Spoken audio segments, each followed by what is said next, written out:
Membro Parlamento Nacional do governo atu controla a de falso Sira, nebe continua insulta líder nacional Sira. Deputado bancada CNRT, Gabriel Soares atu assunto ne, ia plenária Parlamento Nacional terça-feira loronulo resing ne, fulan fevereiro tinang ne.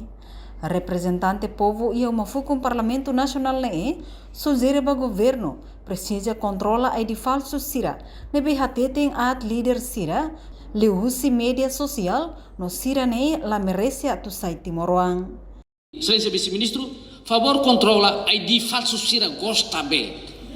Tolo, trata, ética la iha. Moris os nudar hasa ema Timor ne uang. Foi na ita foi apreciação ba iha itene monsenhor. Mas be precisa atu controla a ID falso Sira. Nebe tolo itene líder Sira. Itene la merece ser sa Timor ni on. ID falso ida nene, abel hate kata ye, fertiling yes ne. Hamos le liude. Terceiro, enquanto deputada Cedelísia Fare dos Santos, sua autoridade competente, Hanesson Secoms, PSIC inclui Ministério do Transporte e Comunicação, tem que serviço hamutuk ou Comissão a Parlamento Nacional, atu cria a lei cybersecurity, onde evita situação sirane. ID falso Sira, ne bebak usa linguagem lá educativo, lá iha moral, onde assalta ba itania líder Sira. Hawanoi hauni pergunta mana excelência nisso. Itania se comne ni serviço ne hal Sira ba.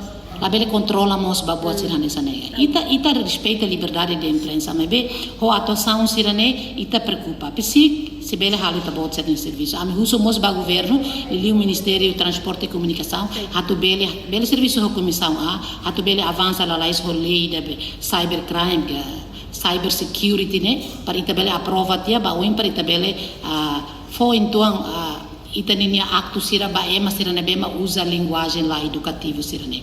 Agora kulia kona ba reportagem Melda Fátima, televisão Timor Post. Janela informação ba ema goto. Atua tem informação atual dia kliu.